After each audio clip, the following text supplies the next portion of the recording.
Well, we begin in the UK. In a much needed relief to the country, the annual inflation rate dropped below 8% in June. The annual inflation now stands at 7.9% in the United Kingdom. Well, this reduction was driven by a fall in petrol prices, which in turn was driven by a fall in the price of crude oil.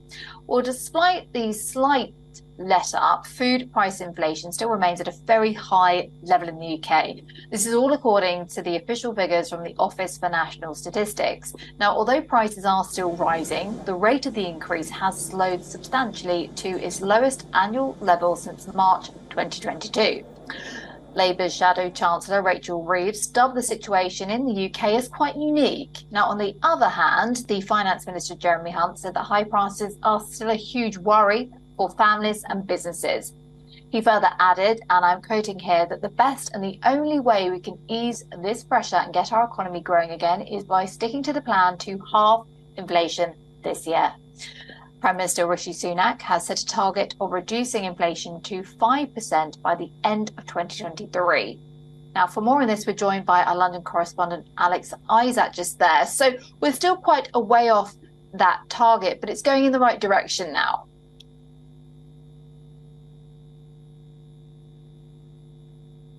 Going in the right direction. We're expecting also a little bit lower when we get the July statistics as well, which should come out at the beginning of August. However, there are many economists out there who are suggesting this is just a short blip downfall, and actually it's likely to at least raise or try and get to be more equal as we go into the winter months. Now, many people, even though they will hear this it's dropping and it's a positive, won't see that much difference on the shelves. The cost of food has gone up about 17.5% over the last few months, which is a huge impact on people's pockets. So this drop itself is unlikely to see huge amounts of differences when you go into a supermarket or a store. And many people are saying that even though they keep hearing that the fuel costs are going down and reducing, in fact, a couple of petrol pumps this week have already gone up 3p. So that's likely to maybe drop that 3p, but it doesn't feel for most people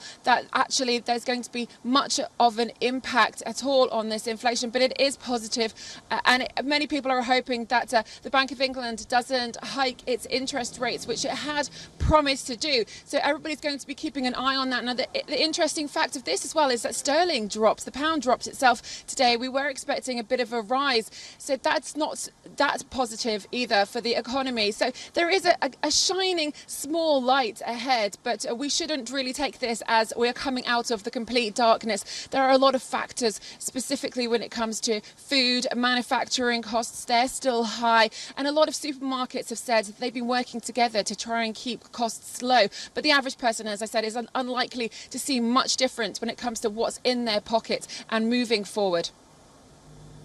And moving forward, you mentioned the Bank of England there. We are expecting another rate hike, and that will cause more pain for people, especially when it comes to mortgages as well. But they see it as a means to an end in order to get the economy back on track. Absolutely. They have been pushing the fact that people need to be saving and not borrowing so much. So when it comes down to mortgages, that paying that back is going to be high cost. Anybody who needs a new mortgage or has to rejig their mortgage around might still feel that absolute pressure. There has been a lot of contention between the Bank of England and the government over the past few months as well. But Rishi Sunak, Prime Minister, has said that he does believe that the Bank of England do know what they're doing, and he does have faith in them moving forward. But a lot now will be asking, is it the right time to be putting in that interest rate hike, especially if inflation is going slightly low? But there are, as I said, so many other questions with regard to this slight economic boost. But we have to see what happens in the next statistics that come out, and then going forward as well into the winter months, because it will all depend on how much people are having to spend.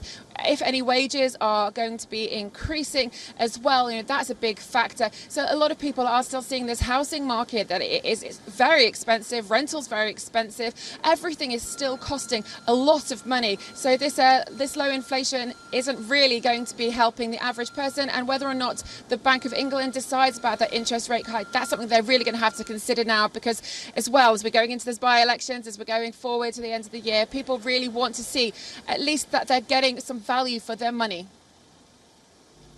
You mentioned Rishi Sunak's pledge there to halve inflation by the end of the year to get near that 5% target. We can see that he's already going in the right direction. There's a way to go.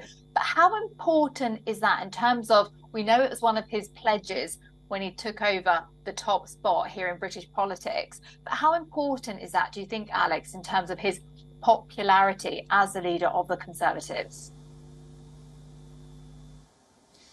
Well, in real terms, getting that inflation down means that people can use their wages to spend more on shopping, on food, on fuel, and that does obviously buoy the economy and boost that. So that is real-time benefits that people can see changes happening. So if people are seeing that inflation is going low, they're going into supermarkets and the price of bread is now back to what they expected it to be, or ideally lower, those prices are going down, and that will show them that actually the government is on their side and helping them move forward. So that would really be a benefit for the popularity of the Conservative Party. Of course, we have all of those 5 promises and none of them yet have come into fruition. This is definitely a step in the right direction, but of course it really does depend on the mood of the public as to when those elections happen, and popularity polls change constantly, and it will really come down to, do the people feel that the Conservatives have done a good job over the past few years? We're still hearing about problems with the food industry. In fact, Russia and Vladimir Putin has stopped some grain exports, so we may see some real problems going forward about food, and therefore costs will rise. Whether or not Rishi Sunak can keep that promise of halving inflation and getting down to 5%, he may not well be in control of that. But when it comes to the public's opinion, they don't really want to be seeing all of these external issues. They really just want changes, and that's what they are expecting from the Prime Minister and from the government. And it's up to him to try and push that forward and try and give the people what they want. Alex Isaac, thank you very much indeed. And I think what the people want is more money in their pocket. So we know today the UK's rate of inflation, it dropped to 7.9% in the year to June, and that was down from 8.7% in May. Alex Isaac, thank you so very much indeed, reporting on the British economy this morning.